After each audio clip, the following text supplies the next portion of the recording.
slam dunk, are you ready to make me? I'm lit and I'm riding the fast lane. Don't let me down, I'm on fire. Good evening, good morning, good afternoon, wherever you're calling from or wherever you're joining us from. Welcome. It is 7 p.m. Nigerian time, and we really will love to keep the time. So I want to say a very big welcome. Welcome to every one of you that have joined us already. Fantastic. Wow, we already have quite a number, and I believe that a lot of other people will still join as we proceed in the show. Okay, because we don't have more time today, yes, we want to start on time, and also we would like to finish on time. So once again, I say a very big welcome to you. And for those of you that this is your first time of joining Masterclass with Dr. Bandele, we've done this for, I think, 18 times now. This is the 19th edition. And this is MCTB. So MCTB stands for Masterclass with Dr. Bandele. And this is a vision bettered some months ago during the lockdown. And it's hinged on the scripture in 3 John chapter 1, verse 2, which says, "Beloved, I wish above all things that thou may prosper and be in good health, even as thy soul prospereth."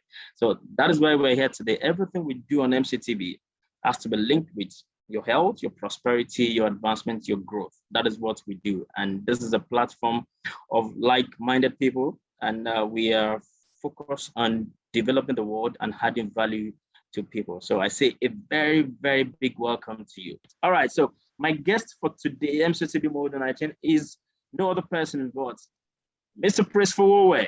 He is an unconventional thinker, futurist, and premier creator and trainer of family systems, engineering a body of knowledge that assists families build systems that support their happiness and assists families, life coaches across the globe improve their diagnostic tools and intervention management. He is regarded as the father of family systems engineering. Fowowe has pioneered an entire sector and trained some of the finest family life coaches across the continent of Africa. An international acclaimed family life strategist with 18 years track record of transforming some of the most difficult families. Fowowe works with HNIs across various cultures. You will learn about that in the course of the program today, on 5 continents, and consults for various governments on the family systems engineering approach to building a sustainable society. He's a member of the Family Life Coaching Association USA and International Association of Marriage and Counselors, IAMFC. Drum rolls, ladies and gentlemen, join me as a welcome today, Fowowe. How are you doing, sir? Let's just hear a word from you before we bring you fully on board. I'm excellent. Good to be here.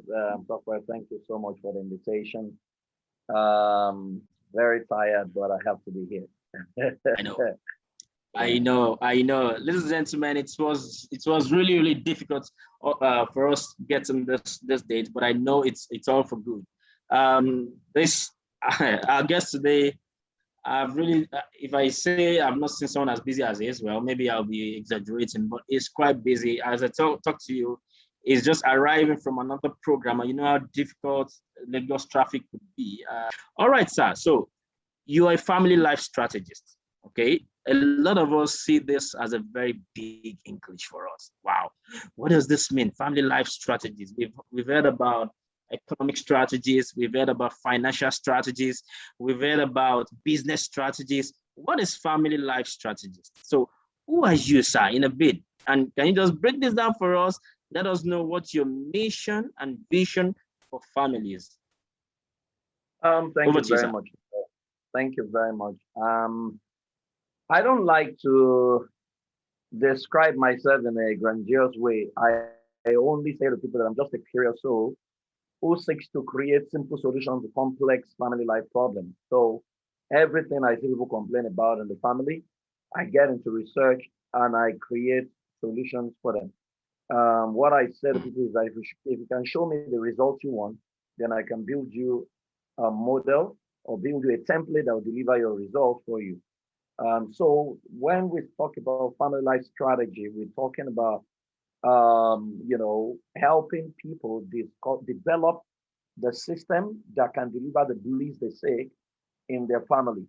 So it's before now, we've had family life coaching, we've had family life therapy, you know, now we have family life strategy.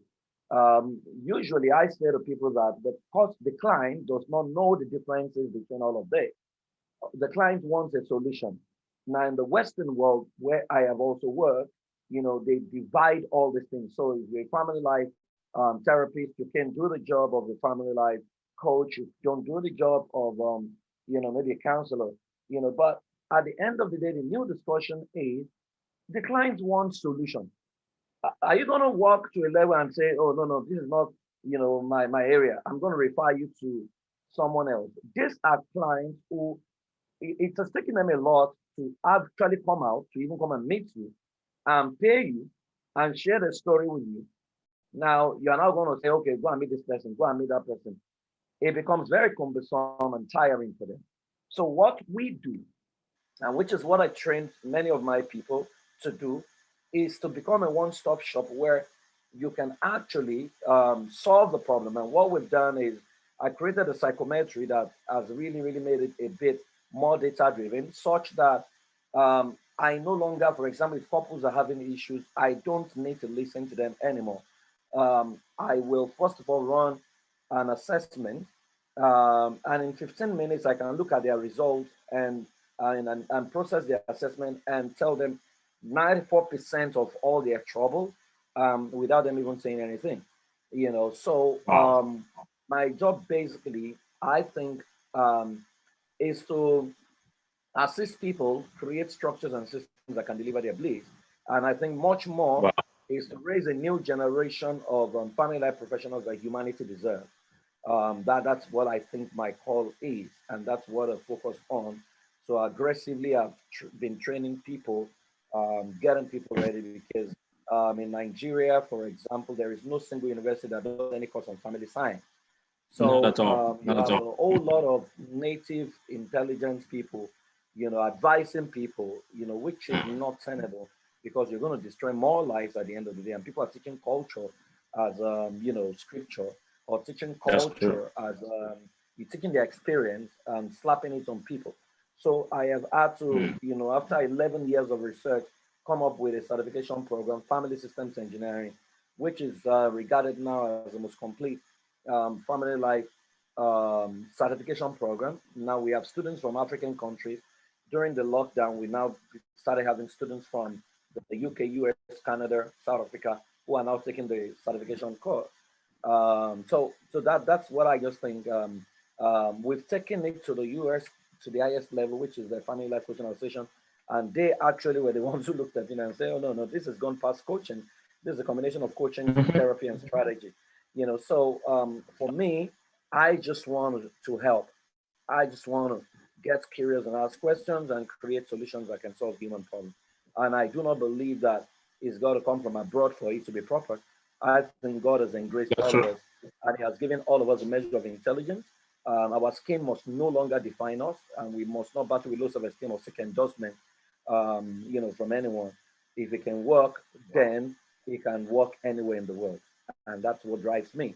And that's why I do what I do. I basically create templates and solutions that can solve specific problems, and I make it very simple. Family solution. Wow.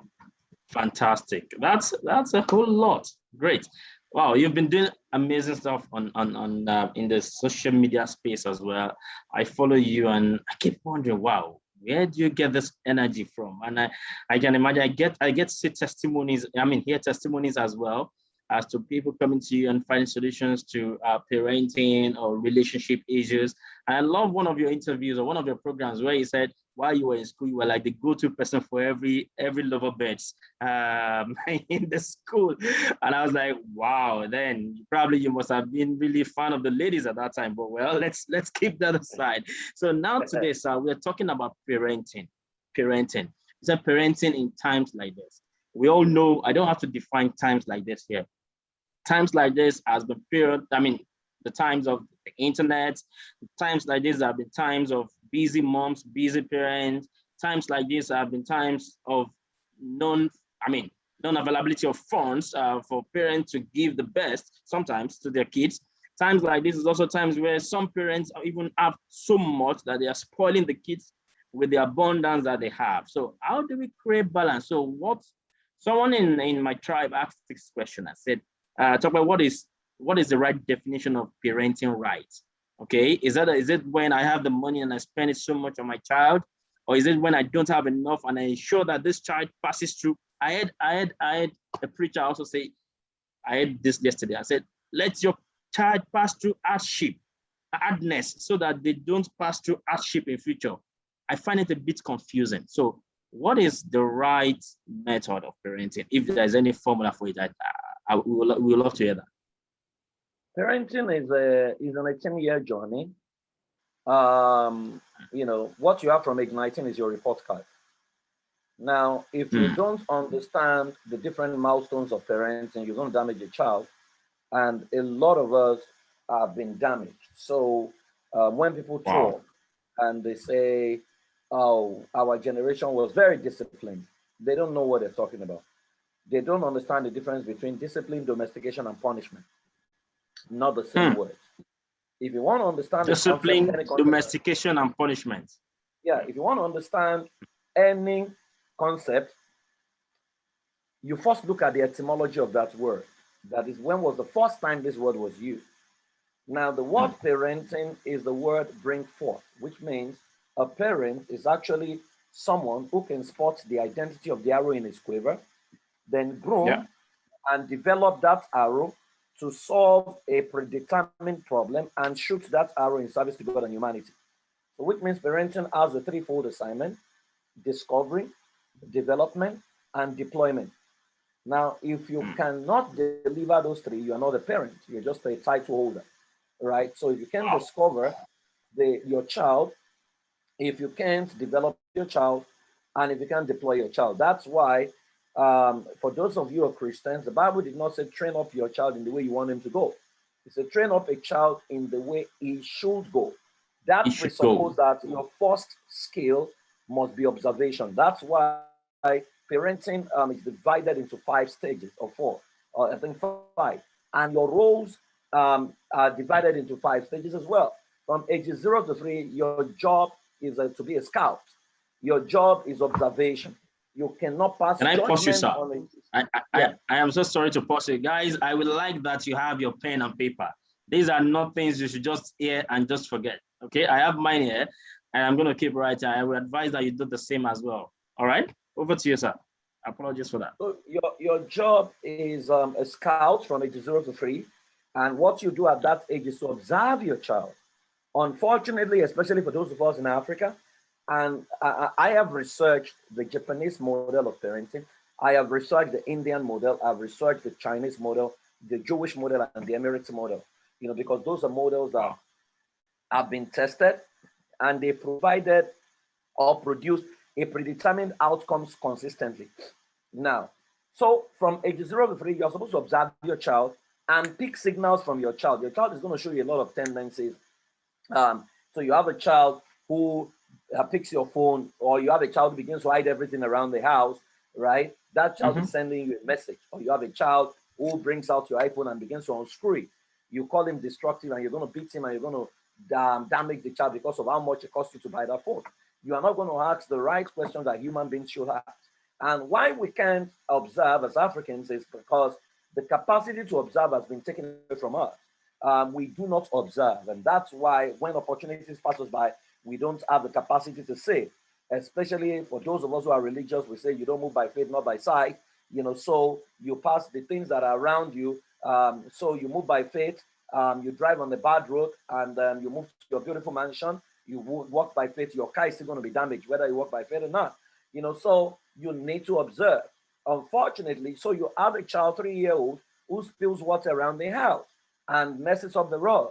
You're likely going to beat him, but the question you are not asking is, spilling of water at age 3, is it a bad behavior or expected behavior? Of course, it's supposed to be an expected behavior. So you are going to beat a child for being a child because you were beaten at exactly the same age. Now, from ages 4 to 6, your job is to be a model. At that age, your children learn from what they see you do. So that is when you model competence, you model excellence. You can also model mediocrity and disorderliness. So if you don't lay your bed as a parent, your child is not going to lay his bed. If you don't arrange your space, your child will learn disorganization by observing you. If you are a liar, your child is going to learn lying. If you are a bully, your child is going to learn how to bully people. If you are the one who screams and shouts and yells, your child is going to learn that, because that's how he's going to start talking to people and his mates. Now, so you need to be very careful how you live your life between ages 4 to 6. Now, from 7 to 9, your job is to be an instructor. That is the age where you create the curriculum for your family outside of the school curriculum, because the school is not aware who your child is capable of becoming. You know your child because that child was. So based on your observation from ages 0 to 3, you now need to aggressively fill your child's mind with what your child needs to know. Now, if you check your brain, those of you listening to me, I'm sure there are so many things in your brain right now that your parents loaded your mind with that you still don't know the application of. The schools loaded your mind with it. They did algebra. They beat you because you don't understand simultaneous equation. Till now, you still don't know the application, right? They taught you all kinds of things from Sunday school, memory verse, schools application you don't know. Yeah. You can't use it, but it's occupying space in your head. Now, imagine if they observed you in the first 3 years, and maybe they spotted that you were an activist, and from ages 7 to 9, they poured activism into your brain. All the people that transformed the world was famous activists. You would realize that you are in a better shape and you are stronger than the typical person because you know exactly how to go with your life and where to go. This is something that the Jews do. So we copied. So there's a concept of child education in Africa. We copied it from the Jews, but we copied it from the Jews, forgetting that the Jews also have a renting curriculum that runs for 14 years, that terminates at a festival called the Mitzvah Festival, wherein you bring your child to the community and you lay your hands on your child and you say, "This is my beloved child in whom I'm well pleased." Now, you are saying that because it's assumed that you have run your child through the 14-year curriculum, which also includes mentoring from someone who is skilled in what your child wants to do. So we copied the ceremony, we left the curriculum, nobody bothered about it. So we dedicate a child and we presume that that child is dedicated to the Lord. So when the child begins to lie, when the child begins to steal, you say, we have dedicated this child to the Lord. No, we gave it to the Lord. There is no child that became great just by his name. And that's one error a lot of parents in Africa do. So you say, you are not a Christian. Shango Sonya, you change it to Jason Sonya, right? The question I ask is, has your reality changed? Your reality is not going to change just by changing the name. If it's by name, Bill Gates should be a Gatesman. If it's by name, George Bush should be a Bushman, right? Even the Bush should be an hunter. Everyone that colonized Africa, they have funny names, from Stone to Lugard to funny names that you cannot even understand. Buhari is our president. What does Buhari mean? So it's not in your name. Name without a system to deliver the name is just an exercise in futility, an adjective for convenience, basically, right? So those are some of the things that we do wrongly. Now, so from ages 7 to 9, you are an instructor. From ages 10 to 12, you are a friend. That is the age your child keeps a lot of secrets.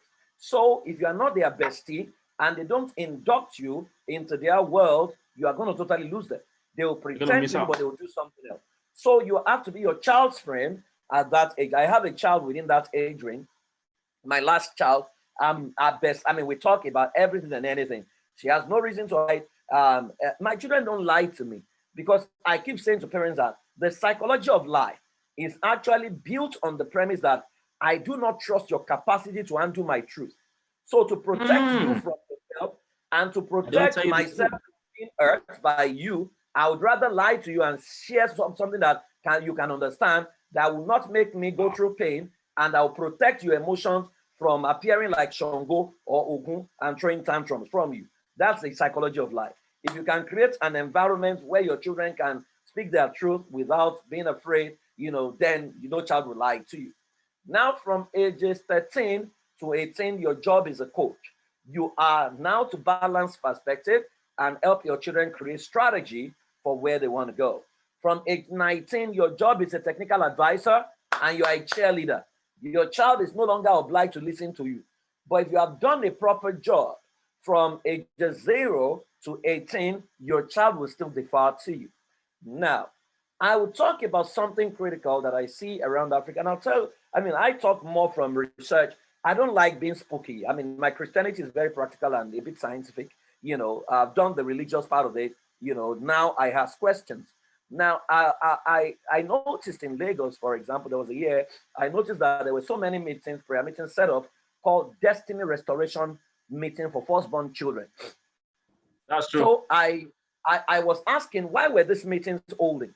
And they said that they have noticed that the firstborn child never really turns out right. The second child is always better. Now, so I asked some of the conveners of those meetings to run a survey to ask a few questions. Now, the question I wanted to ask was, how many parents learned about parenting before parenting their first child? 9 out of 10 in every of those meetings did not learn about parenting. So from that result, I began to ask, is there a possibility that the first child was the specimen in the experimental lab of your parenting?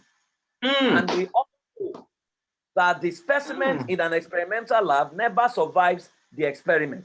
That's true. What never. an average parent does is to use the first child as an experiment.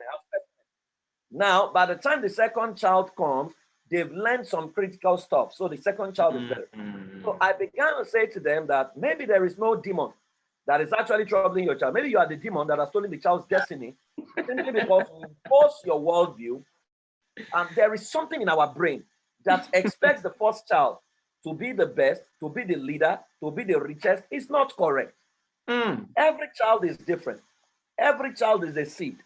If your first child is cocoa seed and your second child is rice and the third child is corn, when the first child is still loading, because it takes cocoa 7 years, you would have harvested rice in 8 months, harvested corn 3 times or 4 times a year. What we begin to do is to compare, where did I get this first child from? Why are you not talking like others? Why are you not writing like others? Why are you not reading like others? We become agitated simply because we are very ignorant of the concept of parenting and the individuality of every child.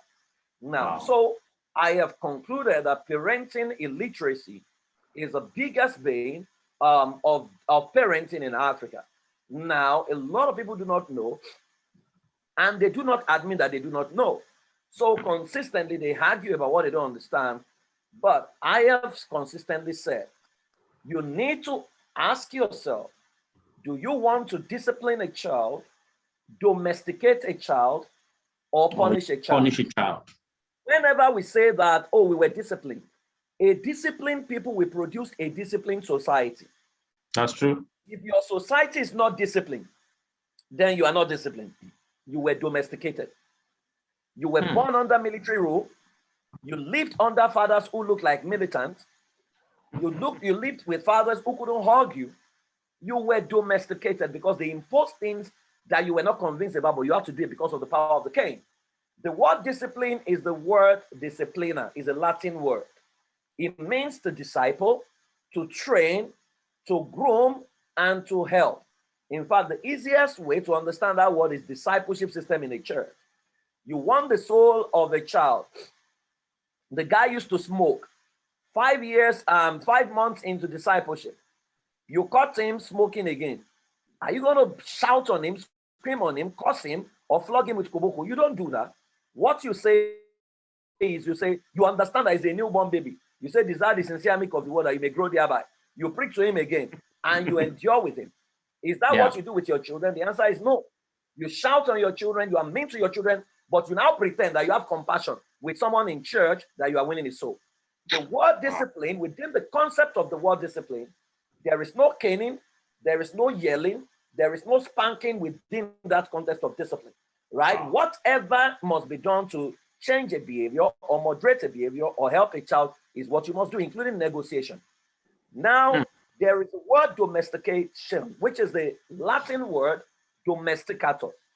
Domestication means to tame, to clip the wings, right? And to put under and subdue. Now, that looks more like what we are using Cain to do. That looks more like what we are using yelling to do. In fact, we say, I'm going to clip your wings. I'm going to subdue you. I'm going to tame you. Is domestication you are doing. You are not disciplining the child.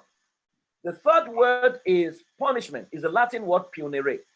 Punishment means to avenge and inflict pain, right? So, and that's what you do when you cane. So you are inflicting pain on a child. You are avenging what was done to you because they beat you. So you was beat. Now, so I know someone is thinking that, but the Bible says, spare the rod and spoil the child. The Bible did not say spare the rod and spoil the child. It's an English word. What the Bible, however, said, in fact, what King Solomon said, right? Because you need to differentiate what God said from what men said in the Bible. The book of the book of Proverbs is actually the collation of Jewish proverb by Solomon.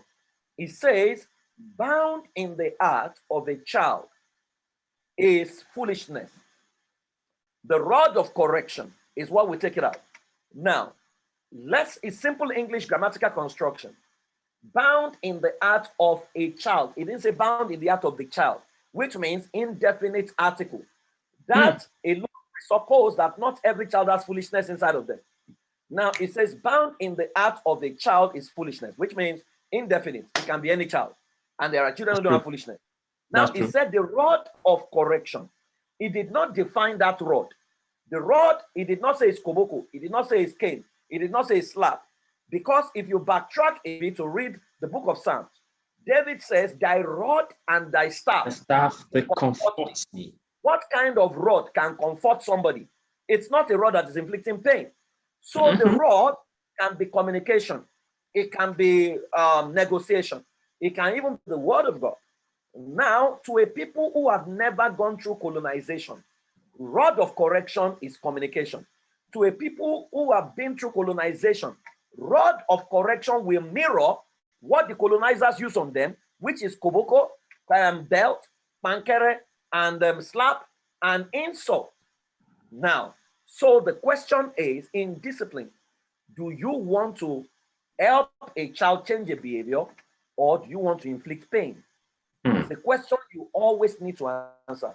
Now, I say to people that in the entire Bible, I did not see one single patriarch who was disciplined with caning or with yelling or with shouting. Even Solomon, who was a bad, or David, there was no account.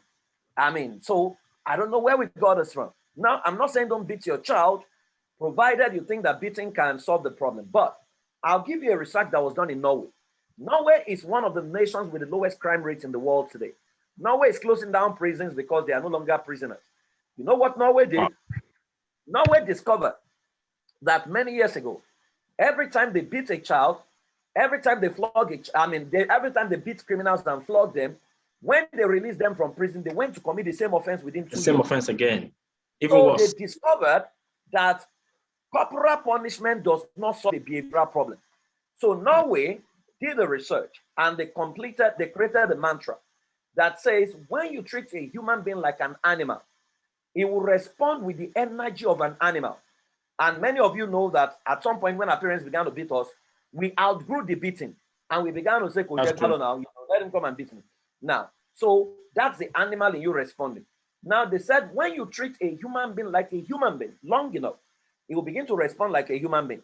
But when you treat a human being like a royalty, it will begin to behave like a royalty. So they changed the entire prison system. They eliminated death sentence.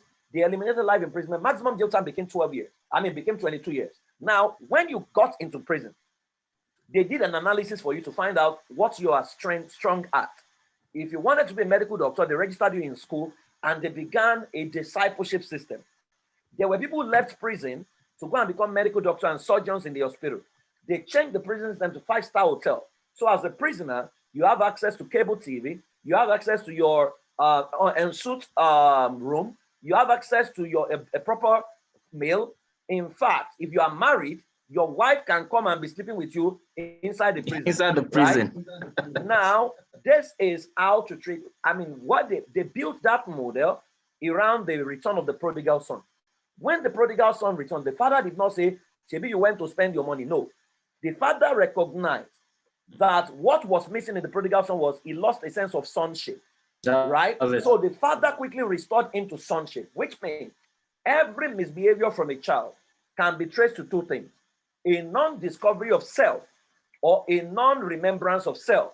If your child forgets who he is, he will mess up. If your child doesn't know who he is, he will mess up. Now, the society, unfortunately, is designed to challenge your child's identity and to give him a sense of false identity and to make him feel he's not enough. So your child goes to school, he sees people wear a particular trainer, and they tell him, you know, we are the happening guy. They use a particular phone. They say, oh, if you don't have this phone, you don't belong. They see adverts. Consistently, the identity is being questioned. Now, as an intelligent parent, your job is to consistently restore your child's identity to him. So if you say my child is a royalty, if your child does something that is wrong, instead of getting angry, the first question you must ask your child is, who are you? If your child says to you, I'm a royalty, then you ask, do royalties do what you have just done? Right? So why did you do it? It's conversation. Because your words can comfort your child and transform your child faster than your beating. Your beating is anger driven. Your anger does not bring about the righteousness of God. Now, why are you angry? Is it because you think the child is going to disgrace you? Or you think that you have outgrown, you know, basically you have just admitted that you don't have the capacity to solve a problem. Now, so parenting in this age and time is now scripting. You must learn to script a child. Boko Haram is scripting children. ISIS is scripting children. They will catch a child, run into a curriculum, and the child will bomb himself. The same way, good can be scripted. Now, there are skills required to script a child. There is the writing of a child user's manual, which I teach in some of my classes. I teach parents how to write their child's user's manual, which is a document that states who your child is, the strength of your child, what you have observed, and how to handle that child. Who you must become to help your child become who he needs to become is the biggest dilemma that parents won't have. They don't want to change, but they want the child to change. That's the biggest problem we have. Right. So if you understand your child's scripting, you will run your child's personality assessment, know who your child is, you know what to expect. I mean, I am not shocked by what my son does. Honestly, I went to school one time and they told me that your son does not write his notes. He keeps his note, he hides it and blah, blah, blah, blah, blah. And I laughed. I said, I'm aware. They said, really? I said, because that was me when I was his age. You know, I mean, so let's stop pretending as if we fell from heaven. We didn't go through what some of these children go through. And we need to pity these children. They are growing in the midst of internet. For you to have access to pornography in our age, you need to go out of your way to source for it. Now they are on phone, they are on all kinds of things. It's not. You are dealing with Generation Z. Generation Z is not Generation Y. Generation Z is a question-asking generation. It's a collaborative generation. They want to be part of every discussion. So if you come with the mentality of the 19th century parents or Generation Y, you're going to run into trouble, right? But you need to understand that your job is to manage the new, is to lead the new, engage the new, embrace the new, and influence the new. That's what your job is. And it takes humility to do that. You cannot be a child's teacher without first of all becoming a student. I hope that helps.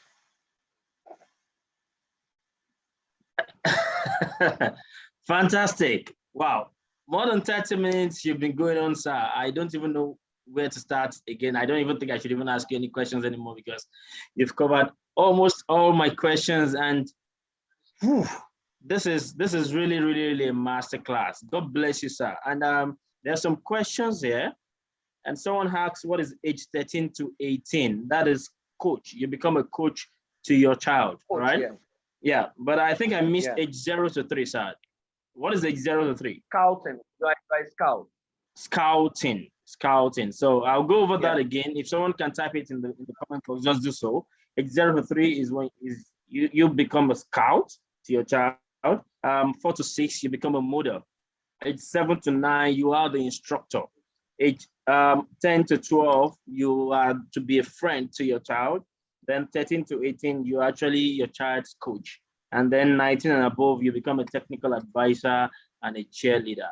Thank you so much, sir. And a lot of things you said really caught my attention, and it resonates with me as well. And I just yesterday, my child, I have two boys, 6 and 9, and age 6, the teacher was complaining about handwriting, and he was complaining, and my wife was like, "Yeah, you need to really ensure that he writes well." I was just laughing where I was because I never had a good handwriting until GSS3. Until GSS3. So I know what it is. Even still now, if I write, sometimes you will not be able to read it. But does that define me? Does that define who I am? Does that define my senses? No, we need to really understand who our child is and be able to really make to really bring out the best in them, and not by telling them at your age I was the best in class. Now lie, show us your results. And you cannot even judge you cannot even judge the scaling of 1974 with the current scaling of today. So we should just stop all this by comparing those days with now. Wow. Okay, thank you very much, sir. I will, before I go into some of the questions I have, I think we should look at what the comments people are saying. Okay, I see. Wow. Yeah, so Ajoke is asking a question here. How do you tell your child who he or she is? You don't tell your child who he or she is. You discover who your child is. All right, you discover who your child is by observation. That's what you do in the first 3 years. But beyond that, there's what we call perceptual code. Perceptual code must be part of the code for your. There's a lot to teach actually that many people don't understand about family life. Yeah.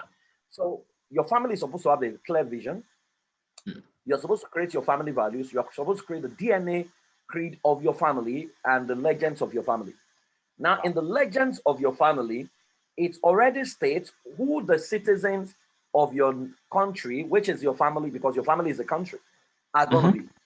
So if you can create a generic perceptual code for every child in your family to say every child in this family is dash.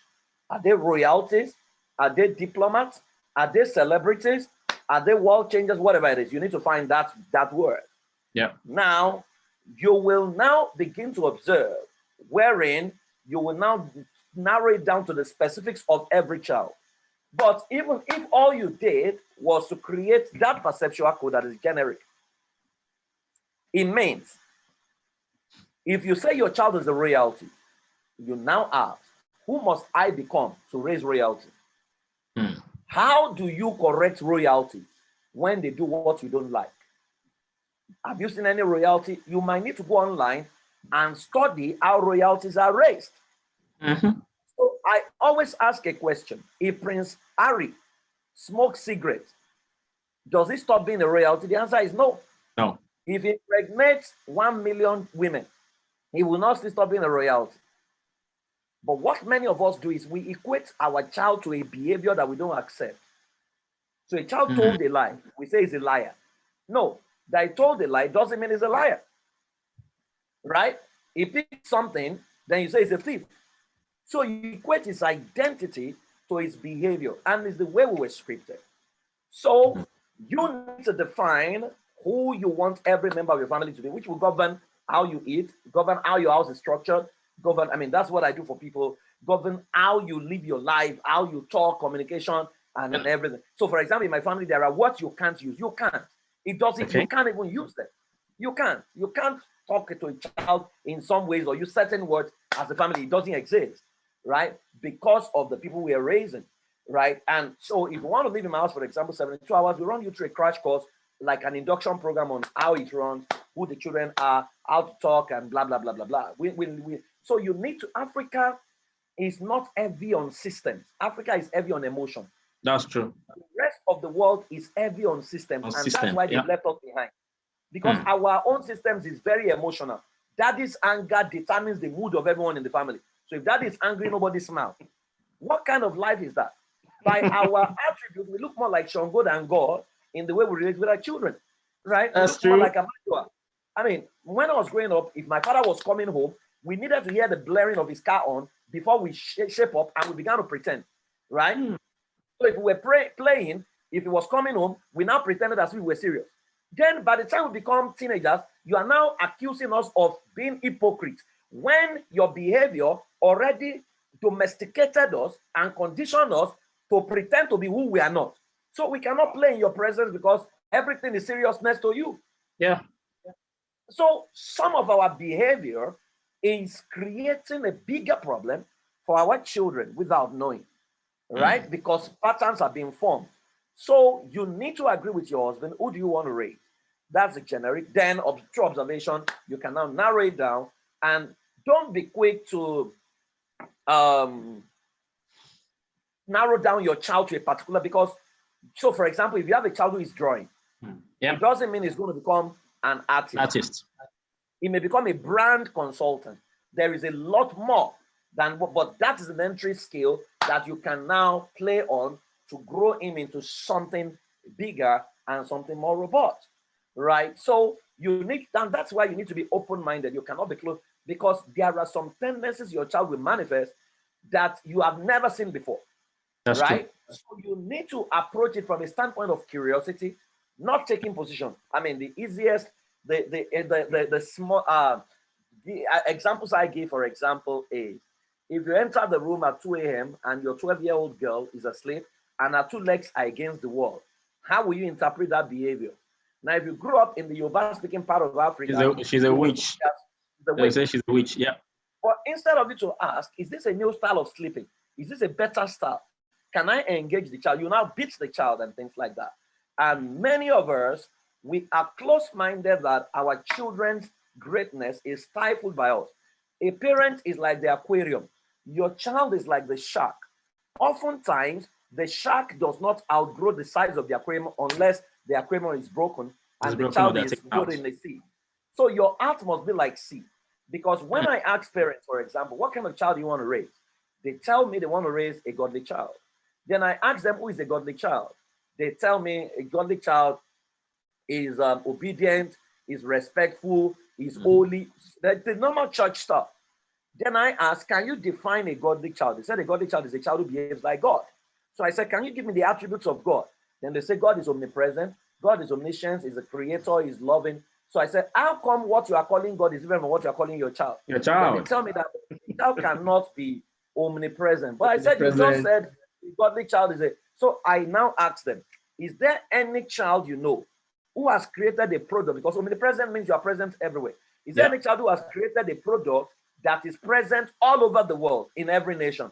Then they begin to mention Coca-Cola. They begin to mention Facebook. They begin to mention. So I said, the owner of Coca-Cola is omnipresent. Facebook is omnipresent. Microsoft is omnipresent. But you don't believe your child can actually create a product that is omnipresent. So you stifle the potential of your child by consistent. So you are comfortable if all your child ends up doing is become a pastor, a deacon, or an usher, you are okay, right? Yet your child has not solved the problem for which it was created to solve. Every child is a solution to a problem.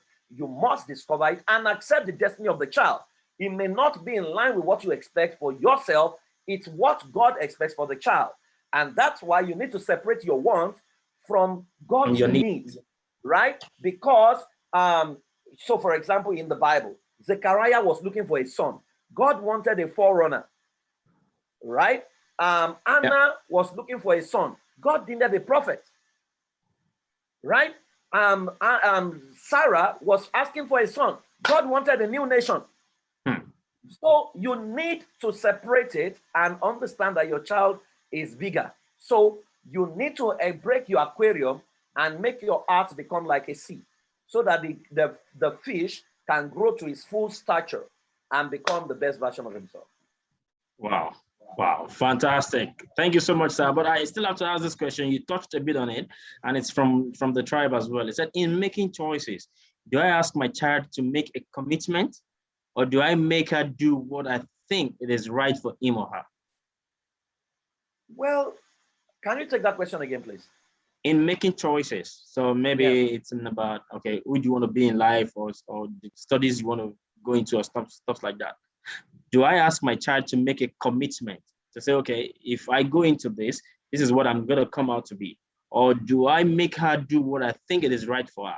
So let's just be typical here. Let's use choice of study, for example, because I know how my mother wanted me to become a medical doctor. that when I couldn't, or when I did not, I became like a wayward child. And every day of my life, till I finished 5 years reading engineering, I keep hearing how not too good I was compared to my other 4 friends that became medical doctors. So, well, I wish she was alive now to listen to see things for herself today. So in making choices, should I just allow my child to do what he or she wants and make her or him or her make a commitment to me as a parent? That, okay, if I allow you can't legislate for your child. And let's not pretend as if we know the future of a child. You don't know the future of a child. Not at all. There are professions that our children will do that has not been given birth to now. There are some they will create, right? So stop pretending. In fact, the potential of your child can be stifled by his environment. That's so true. For example, there is no child in Nigeria today that can become ice hockey champion. Why? There's no ice hockey in Nigeria. There's no ice hockey in Nigeria, no. But when Nigerian families relocate to Canada, there's ice hockey everywhere. Our children now start playing ice hockey. They become champions there. What would have happened if their parents had not moved? So the potential is there, but it will never find expression, right? So your job is to observe your child. If you have a child who wants to become an aeronautic engineer, what university is he going to attend in Nigeria, for example? No university offers that course. That's why, you see, if you understand the concept of the seed, or a child being a seed, it's so powerful that you may realize that based on your child's potential, it might lead you to relocating if care is not taken. For the child to fulfill his purpose. I'm not saying everyone needs to relocate, but it's a possibility. Yeah. Jesus' potential was threatened as a child. His parents had to relocate to Egypt, or else he would have been killed, right? So you need to observe your child, right? And be patient. Be patient. My parents could never have deciphered what I do today. They could never. But guess what? I gave them a clue. Whenever my father was talking, because my dad was an Anglican priest, whenever he's talking to his guests, I will go and be putting my mouth and be saying, why did you two do this thing like this? They will give me enough and say, when adults are talking, I should not put my mouth. But my counseling innate ability was already showing. Now my son is in high school, and the teacher said, oh, that your son is the one who helps enemies become friends in this school. That is already coaching his mates, on how to work together. That many people were not talking when he got into this class. They are now become friends simply because of your child.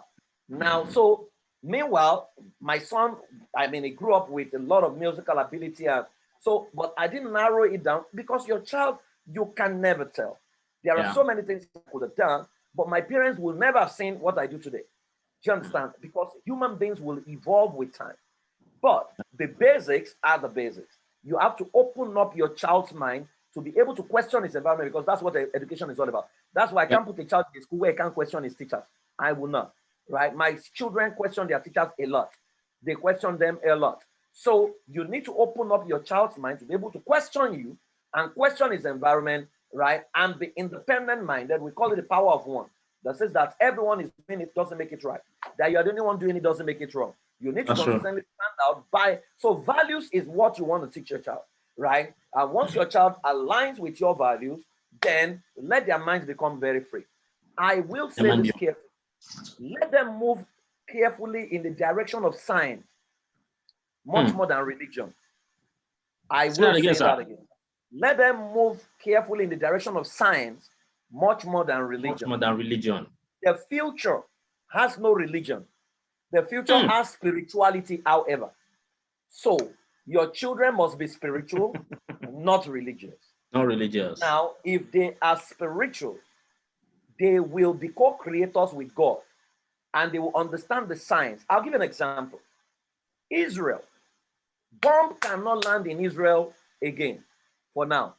You know why? Israel has created anti-bomb detector and detonator. They call it David Sling. That when a bomb is coming in the direction of Israel, they will spot it, they will detonate it using the power of satellite. Now, where did they get that from? from the Bible that says, when the enemy will rush to us like the flood, the Spirit of the Lord will raise a standard. That against them. Africa is still quoting it. Israel has innovated a device that will solve that problem. Now, that is the difference. Israel is spiritual. They are not religious. We are religious. So we quote that Bible. We say the enemy will come. The Spirit of the Lord. If Boko Haram is coming, God may not raise a standard. They may bomb all of us. If we don't lend ourselves brain and begin to innovate what can solve this crisis, that is the difference, right? Wow. So you will realize that innovation is going on all over the world. The future is scary. What artificial intelligence is going to produce. Your children must not be left behind. Let me announce to you, Nigeria as a nation has been left behind. You need to know that. That's true. So you now need to take hold of your family and make your family into a nation within Nigeria that begins to raise globally minded force as children. Good thing is internet has made it easy for you to live in Nigeria and function in Japan. So open your children's mind. Let them understand what is going on. Let them be open-minded. Let them question their environment and let them learn to innovate. Let them understand the science behind things. Once they do that, trust me, they will survive anywhere and everywhere they go. Fantastic. Thank you so much, sir. Wow. Wow, wow, wow. I think there are a lot of questions. I hope we'll be able to take some of them. Join Adebayo, 7 to 9 is actually instructor. You become instructor. I think that's your question. All right. So 7 to 9, given that, I'll just go through those questions straight away. Abim Mutolani says, join Prince Fowowe in class for 4 weekends, understanding the new rules of parenting. Okay, we'll talk about that at the end. Okay. So there's a link here, guys. If you want to also join Prince Fowowe in his masterclass for 4 weekends of you understanding the new rules of parenting, please just click on that link and you will get the instructions there. Thank you very much, Mutolani. All right. What other questions do we have? Okay, Adekumbi says spirituality is not the same as religion. Thank you. Science and spiritual, not religious. Thank you so much. All right, I'll go back to some of the questions that I still have. And sir, when we talk about sex education, I'm going to digress a bit because we've not talked about that today. But when you talk about sex education, what is the right time? What is the right age for us to really discuss this with our children? And how much of this should we tell? Once your child can sing a song that you did not teach him or her, that's the right age. All right. It means your child has already been influenced by the society. Yeah. I say technically 18 months. There is age-appropriate sexual. If you go on my website, I think there is even a promo this month. You can download what is a child about sex from January to December, I think 52 weeks or something. There is what to teach from 18 months to 3 years. We call it My Body and I. I created the most complete sexual education kit many years ago, like maybe 11 years ago in this country. And many parents still use. They come with songs and games and all. So 18 months to 3 years, you teach My Body and I. That's the age where you use songs and stories to teach a child about their body parts, private parts, public parts, using song. So, Mutolani, can you please post the link to that also? Maybe you can also drop the handle. It's called child power. From ages 4 to 6, you teach what we call curiosity and I. That's the age where you teach the 4 golden rules of the body. Rule number 1 says, my body belongs to me and also belongs to God. Rule number 2 says, I must report to my dad and mommy whatever happens to me. Rule 3 says, I have the right to say no to whatever I feel is wrong. Rule number 4, anybody that says I should not talk wants to destroy my future. Those are rules. It's also a song. From ages 7 to 8, you teach curiosity and I. That's where you teach a child about my values and I. That's where you teach my friends and I. That's where you teach, who a child is, the identity, and you teach about the lies of the predator. Predator says to a child, your parents will die. You need to teach your child ahead of time because children at that age are already susceptible to pornography. The age of sexual innocence in Nigeria is now age 7, thereabout, in 13 states of the Federation. So you need to know that. Then you teach life is good from ages 10 to 12. That's where you introduce your child to puberty. You define sex, you define breast, you define vagina, you define penis, you define semen. in a way that can govern a child's behavior.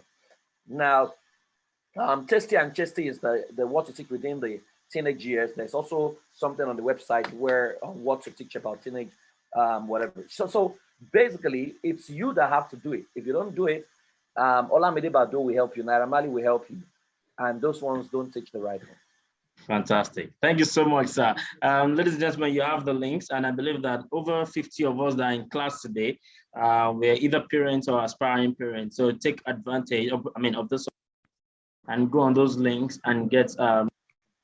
I see a question from Chidima. I think what you mean is, what do we do now if we've not been all this for our kids before? I mean, so if I've not been all this to my kids, how can I start? I think that's. Can you please take that, sir? Well, the starting point is go and apologize to your children. We don't do that in Africa. You need to go and apologize to them. Say, you did the best. You never fail. I must say that. You did the best you could with what you knew. If we had this class, when you got pregnant the first time, it would have been better. But it's not too late. Go apologize to them that you didn't know. So maybe you have damaged them, you have shouted on them, screamed. Apologize to them, right? And let them know that you are ready to turn a new leaf. Then go home. Some of the people here, I can see them, Naomi and the rest of them, they've done this exercise.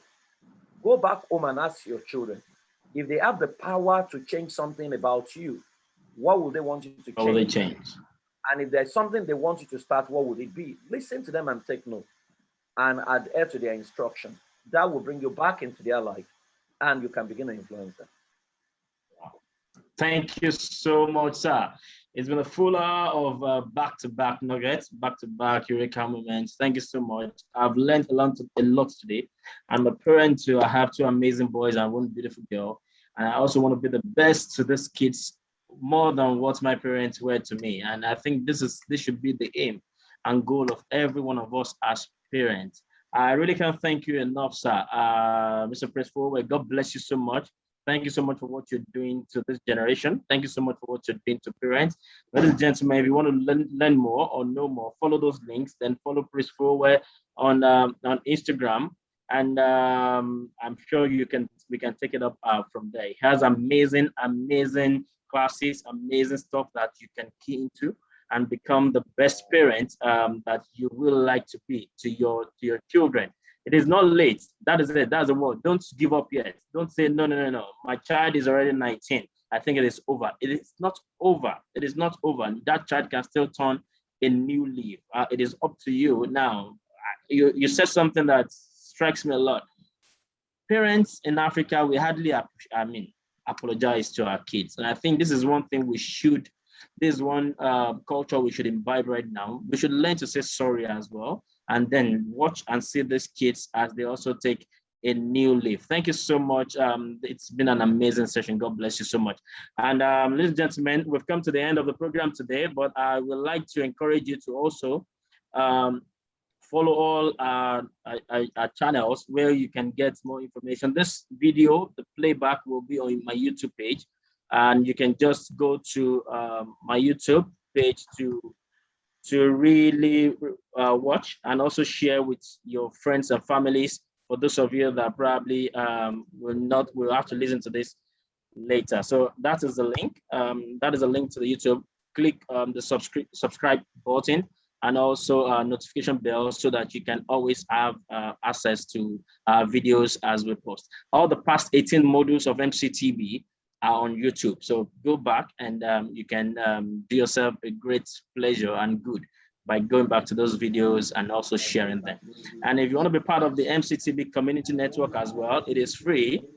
This is where we share a lot of information, value-adding activities for your kids as well. Every Sunday we engage kids. So we have two WhatsApp platforms, the same thing, A and B, just because we don't want to go to Instagram. So we have over 400 parents in the MCTB network, and we engage kids between the ages of 5 to 12 every Sunday for good 30 minutes of meaningful exercises that can open their IQ, EQ, and also develop them structurally, academically, and also spiritually. So if you have a child between the ages of 5 to 12, go on that WhatsApp page. It is free.